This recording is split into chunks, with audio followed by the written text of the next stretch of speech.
છે વિજયભાઈ રાવ। રાજકારણમાં આવવા માટે બીજું કોઈ તો કામ નહોતું, પણ મેઇન કામ એ હતું કે અત્યારે લોકોમાં અને ગામમાં ઘણા પ્રકારના વિકાસના કામો અટકીને પડ્યા છે।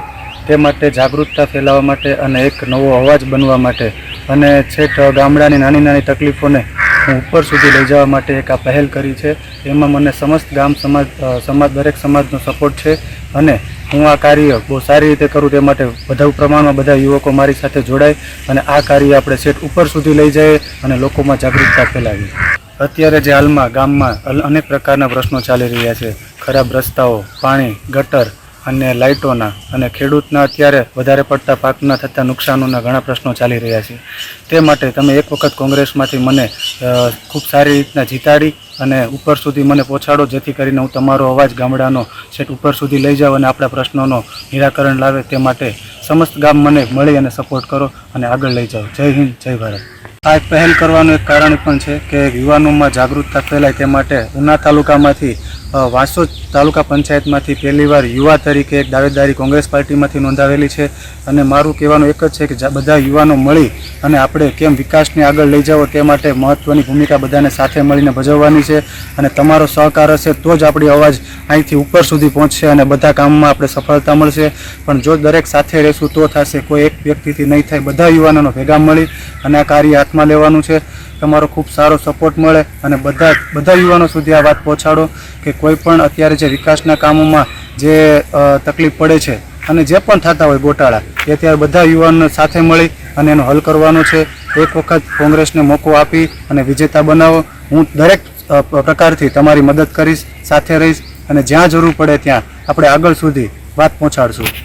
અત્યાર સુધીમાં આપણા ગામમાં ગામ પંચાયત હોય, તાલુકા પંચાયત હોય કે જિલ્લા પંચાયત હોય, અત્યારે કેટલી મોટી ગ્રાન્ટો આવે છે, કરોડોમાં ગ્રાન્ટો આવે છે। અત્યાર સુધી તમે બધા યુવાનો ખૂબ સારી રીતના જાણો છો કે આપણા ગામમાં, તાલુકામાં અને જિલ્લામાં કેટલો ક્યાં વિકાસ થયેલો છે, કેવા રસ્તાઓ છે, કેવી લાઇટો છે, પાણી કેટલો ટાઈમ આવે છે, કેટલો ટાઈમ નથી આવતો, રસ્તાઓ કેવા છે, બિસ્મારમાં હાલતમાં ગટરો છે જે લોકોના ઘરમાં જ ભરાય છે। પણ હા, એક વસ્તુ ચોક્કસ કહીશ કે જો તમે આ વસ્તુ એક વખત આપણે બધા યુવાનો સાથે મળી અને જો આગળ લઈ ગયા, એક વખત પંજાને જીતાડી અને અમને આગળ લઈ ગયા, એટલે અમે તમારા સુધી અને છેક જ્યાં સુધી આપણે પહોંચતું હોય ત્યાં સુધી આપણે બધાને સાથે મળી અને અવાજ પહોંચાડશું।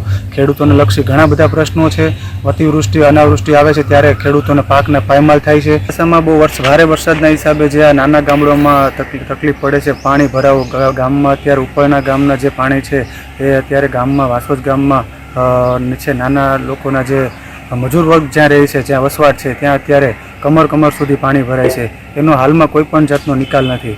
ગટર બનાવવામાં આવી છે પણ ગટરો એવી ભરાયેલી છે કોઈ દિવસ પાણીમાં જતું નથી અને જ્યાં સુધી ચોમાસું પૂરું નથી થતું ત્યાં સુધી આ હાલાકી એમને ભોગવવી પડે છે। એ સારી રીતે સૂઈ નથી શકતા, જમી નથી શકતા અને રહી નથી શકતા।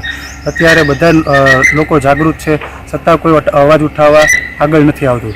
મારે ખાસ કરીને યુવાનોને એટલું જ કહેવું છે, અવાજ ઉઠાવશો તો આગળ આપણી તકલીફ પોગશે, બાકી આપણી તકલીફ પોગશે નહીં અને એના માટે આપણે બધાને જાગૃત થવું પડશે। અને તમને વિશેષ એક વાત કહેવી છે કે અત્યારે જે ચાલી રહેલી ચૂંટણીમાં તમારે બધાને જેટલા પણ આપણા મતદાન હોય, કોઈ પણ મતદાન બાકી ન રહી જાય અને કોઈ પણ મતદાન બોગસ ન થાય, એની આપણે હરેક માણસોને અને હરેક ગામના દરેક સમાજને એ નોંધ લેવી જોઈએ અને એ સમાજને બધાને કહેવાનું છે કે એક વખત તમે કોંગ્રેસને જીતાડી અને બહુમતીથી લાવો। અમે તમારી સાથે છે, જ્યાં જરૂર પડે ત્યાં તમારી જોડે છે। લોકો સુધી એક જ પહેલ પહોંચાડવી છે, બધા યુવાનો જાગો અને વધુમાં વધુ મત પડે અને કોઈ પણ મત બાકી ના રહી જાય એ આપણે ખ્યાલ રાખી। અને અત્યારે તમે ખૂબ સારી રીતના જાણો છો આપણા ગામમાં કેટલા વિકાસ થયા છે અને કોના વિકાસ થયા છે એ પણ તમે ખાસ બધા જાણો છો। બધા યુવાનોને ખાસ વિનંતી છે કે આપણે વધુમાં વધુ મતદાન માટે જાય અને મત કરે અને કોઈ પણ બાકી ના રહી જાય તેની ખાસ કાળજી રાખે, કેમ કે મતદાનથી જ આપણે લોકો સુધી અવાજ પહોંચાડી શકશું અને યુવાનોમાં જાગૃતતા ફેલાવી શકશું। દરેક યુવાનોને મારી ખાસ નમ્ર વિનંતી છે કે એકવાર તમે કોંગ્રેસને મોકો આપો। તમે પાછલા જેટલા 15-20 વર્ષ પહેલાં જોયેલું છે કેવી રીતના શાસન થતું હતું અને પોતાનો વિકાસ થયો છે, બીજા કોઈનો વિકાસ થયો નથી। ગામડાઓમાં હાલમાં જે પણ રોડ રસ્તાઓ થયા છે એના રસ્તાઓનું કામ તમે જોઈ લેજો। વર્ષ દિવસ નથી થતું એ પહેલાં તો રોડ પૂરા થઈ જાય છે। હું તમને નમ્ર વિનંતી કરીને એટલું જ કહેવા માગું છું, બધા સાથે મળી અને વધુમાં વધુ મત થાય અને વધુમાં વધુ આ લોકો સુધી આ અવાજ પહોંચે તે માટે તમને નમ્ર અપીલ છે કે તમે બધા અમને સહકાર આપો। યુવાનોને ખાસ અપીલ છે, અત્યારે દરેક ક્ષેત્રમાં આપણે એવું સમજીએ છીએ કે આપણે કોઈ વસ્તુ કરી નથી શકતા, તો એમાં ક્યાંક ને ક્યાંક આપણા યુવાનોનો પોતાનો જ તકલીફમાં છે, કારણ કે આપણે કોઈ અવાજ ઉઠાવવા તૈયાર નથી। હું ખાલી એટલું જ યુવાનો સુધી અવાજ પહોંચાડવા માગું છું કે દરેક યુવાનો જાગો. અને રાજનીતિ કોઈને જાગીર નથી. આપણે બધા રાજકારણથી વાકેફ છે, પણ આપણે રાજકારણ કરવું નથી, રાજનીતિથી લોકો સુધી અવાજ પહોંચાડીને લોકોના કામ કરવા છે. તે માટે ખાસ તમને વિનંતી કરું છું, યુવાનો જાગો અને આગળ આવો. અમે તમારી સાથે છીએ અને તમે પણ અમને સહકાર આપો, જેથી કરીને આપણો અવાજ છેક પાર્લામેન્ટ સુધી પહોંચાડી શકીએ. અત્યારે જે પત્રકાર મિત્ર દીવ મિરર અત્યારે અમારી પાસે આવ્યા હતા અને અમને એક યુવાન તરીકે આ મોકો આપવા માટે ખૂબ ખૂબ ધન્યવાદ. અને દીવ મિરરને બધા જ મળીને સપોર્ટ કરો, શેર કરો અને છેક ગામડાના સેવાડે સુધી અમને મોકલો, એટલે તે બધા લોકોની જાગૃતતા ફેલાવે. જય હિન્દ, જય ભારત. નમસ્તે મિત્રો, હું છું ચાંદની પરમાર. આપની મનપસંદ ચેનલ એટલે કે દીવ મિરર ન્યૂઝ ચેનલને લાઈક કરો, શેર કરો અને ફોલો કરો. અને હા, તેમાં દરરોજ તાજા સમાચાર જોવાનું ભૂલશો નહીં. નમસ્કાર દર્શક મિત્રો, હું છું પાયલ બામભણિયા. આજના મુખ્ય સમાચાર દેશ વિદેશ ગુજરાત રાજ્યના તાજા બ્રેકિંગ સમાચાર નિહાળો દીવ મિરર ન્યૂઝ ચેનલ પર દરરોજ રેગ્યુલર.